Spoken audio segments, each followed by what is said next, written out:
PMC channel వారికి నా యొక్క నమస్కారములు. అలాగే ఈ స్థానంలో ఉన్న పోలేరమ్మ గారికి అలాగే పోతురాజు గారికి నా యొక్క సాష్టాంగ నమస్కారములు.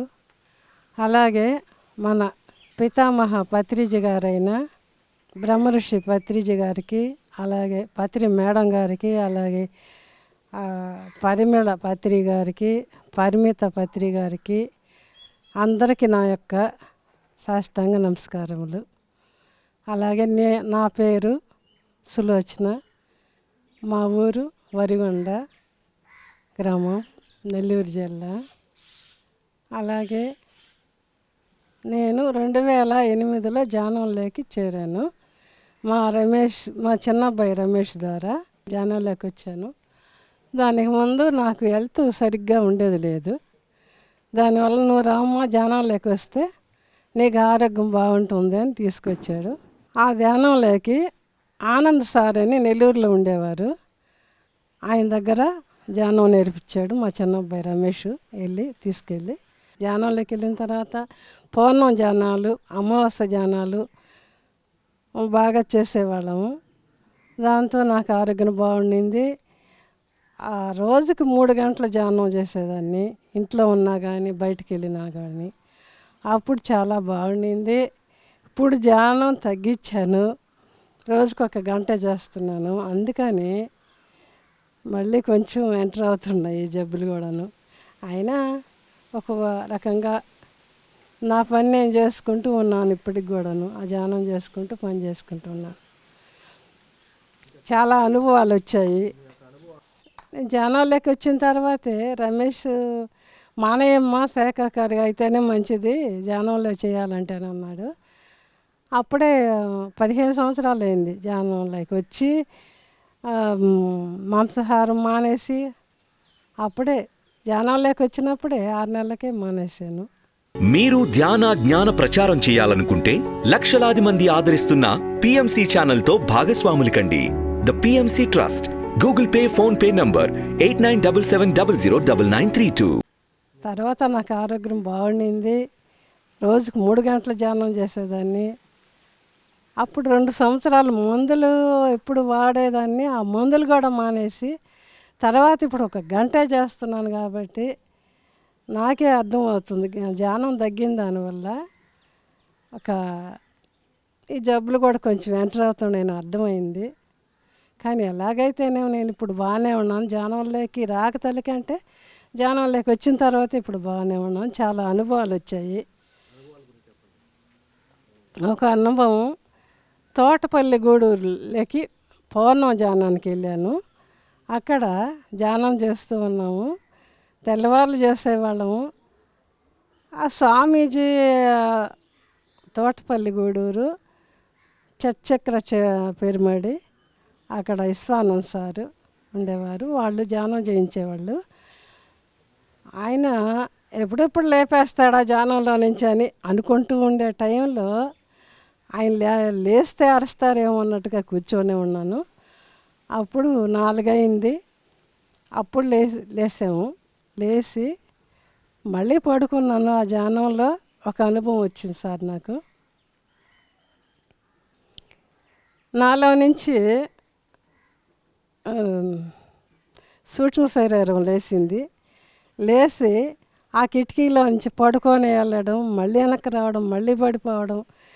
ఎందుకు ఇలా పడిపోతున్నాను నాకు అర్థం కాలేదు. తర్వాత మళ్ళీ లేచి మళ్ళీ వెళ్ళి ఒక చిన్న బాబు పాప వచ్చి నన్ను పట్టుకొని చక్కగా పైకి లేవదీసి పైన సూర్యభూగోళంలోకి తీసుకెళ్ళి ఆ సూర్యుడు, సాయంకాలం వచ్చే సూర్యుడు ఎంత ఎలుగ్గా ఉంటారో అంతకన్నా ఎక్కువగా పెద్ద సూర్యభూగోళం చూపించారు వాళ్ళిద్దరు నాకు. వాళ్ళు అక్కడ నిలబడి ఆ పాప బాబు నన్ను కూడా కూర్చోమన్నారు. నేను కూర్చున్నాను. ఇక్కడ ఎంచి ఏమన్నా పడిపోతాయేమో అనుకున్నాను. కానీ వాళ్ళు పడలేదు కదా, నేను ఎందుకు పడతానని నాకు ఇంత కూర్చున్నాను. చాలాసేపు ఆ సూర్య భూగోళం చూపించి తర్వాత తీసుకొచ్చి నా దేహంలో నన్ను వదిలేసి వెళ్ళారు ఆ పిల్లల, ఆ బాబు పాప. ఇంకా చాలా చాలా అనుభవాలు వచ్చాయి. ఒకసారి మా చిన్నబ్బాయి రమేష్ ఇంట్లో ఉన్నాను నెల్లూరులో. అక్కడ మధ్యాహ్నం భోంచేసుకొని పడుకొని ఉంటే వాళ్ళు టీవీ చూసుకుంటున్నారు, మా అబ్బాయి మా కోడలు ఇద్దరు. నేనేమో బెడ్రూమ్లో పడుకోన్నాను. ఏదో ఆలోచిస్తూ అర్ధగంట చూపుతో చూసుకుంటూ ఉన్నాను. నాకే తెలియదు, నాలో నుంచి సూక్ష్మదేహం లేచి బయటికి వెళ్ళి ఇదేంటి నేను నా దేహం ఇలాగేముంది, నేనేమో లేచి వచ్చేసాను, ఏంటి ఈ విధంగా లేచి వచ్చాను నేను అని అరుస్తూ ఉండ. మా కోడల పేరు, చిన్న కోడల పేరు ప్రసన్న నాకేదో మాట రావట్లేదు, రా నువ్వు అని పిలిచాను. కానీ ఆ అమ్మాయికి వినిపించదు కదా ఈ సూక్ష్మదేహం అరిస్తే, అందుకని ఆ అమ్మాయి రాలేదు. తర్వాత ఎప్పటికో నేను వచ్చి నాలో ఈ శరీరంలో పడిపోయింది ఈ సూక్ష్మదేహం. రెండో అనుభవం అది.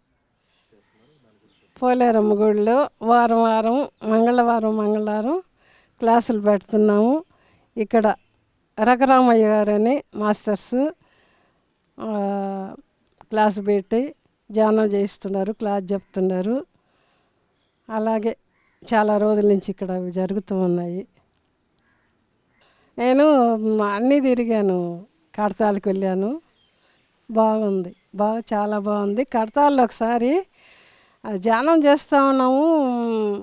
అక్కడ స్టేజి మీద మాస్టర్స్ అంతా ఉన్నారు, పత్రిజీ గారు అందరు ఉన్నారు, మేము కింద కుర్చీల్లో కూర్చున్నాము. ఆ ధ్యానం చేసేటప్పుడు నేను అంత పైకి లేసాను, నాకే తెలియకుండా నాలో నుంచి సూక్ష్మదేహం లేసింది. నేనేంటి పైకి లేసానే, నేను ఎక్కడ పడిపోతాను అని భయపడ్డాను.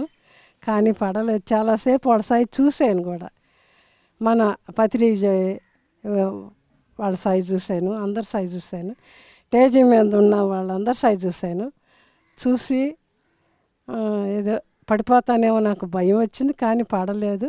చాలాసేపటికి మళ్ళీ నా దేహంలో నేను పడిపోయాను. కడతాలకి వెళ్ళాను, శ్రీశైలం వెళ్ళాను,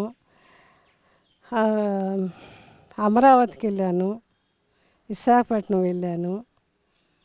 ఇవన్నీ వెళ్ళి ధ్యానం క్లాసులు చేసి ధ్యానం చేసాము. నమస్కారం. ఫోన్ నెంబరా? ఎక్కువగా ఏం కలవలేదు. కానీ ఒకసారి ర్యాలీ చేస్తూ ఉన్నారు, ఒక 10 సంవత్సరాలు అయిపోయింది. ర్యాలీ చేస్తుంటే నేను, ప్రసన్నమ్మ, అభిమాతమ్మ, నేను ముగ్గురు వెళ్ళాము, కారులో వెళ్ళాము. అక్కడికి ఒక దగ్గర భోజనాలు పెట్టారు, రెండో దగ్గర సారేమో ఇక్కడ నేను భోంచేయను, నెల్లూరు పాలెం అని ఉంది ఆత్మకూరు దగ్గర, అక్కడ నేను భోంచేస్తాను, అక్కడ డాక్టర్ ఉన్నారు, డాక్టర్ ఇంట్లో భోంచేస్తాను అక్కడికి వచ్చారు. అక్కడ మేము కూడా వెళ్ళాము, అక్కడికి మేమంతా వెళ్ళినప్పుడు అక్కడ వాళ్ళు భోంచేసుకొని బెడ్రూమ్లోకి వెళ్ళిన తర్వాత మమ్మల్ని రమ్మన్నారు, లోపలికి వెళ్ళిన తర్వాత పక్కనే కూర్చున్నాము, సార్ పక్కనే కూర్చున్నాము, పత్రిజీ గారు పక్కనే కూర్చున్నాం. ఏంటి మీ సంగతి ఏమిటి అని అడిగారు. అడిగితే ఒక ఆమెమో ఆయనకి వెనక్కి వెళ్ళింది, ఇంకొక ఆమెమో నాకు 2 పిల్లలు, భర్త పోయారు, అది ఇది చెప్పింది ప్రసన్నకేమో. నేనేమో పలానప్పుడు నేను ధ్యానంలోకి వచ్చాను, ఇన్ని ఏళ్ళు అయింది నేను వచ్చి ధ్యానంలోకి అని 2 మాట్లాడాను. అంతకన్నా ఏమీ ఎక్కువగా మాట్లాడలేదు. చాలాసార్లు సార్ కొడతారు అని అన్నా కానీ 5-6 సార్లు పాద నమస్కారం చేసుకున్నాను. సెకండ్ అయితే ఎన్నోసార్లు ఇచ్చారు. ఇది నా అనుభవం.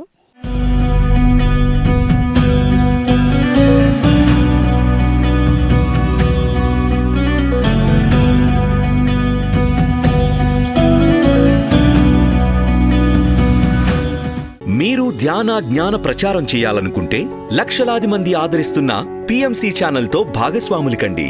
The PMC trust. Google pay, phone pay number 8977009932.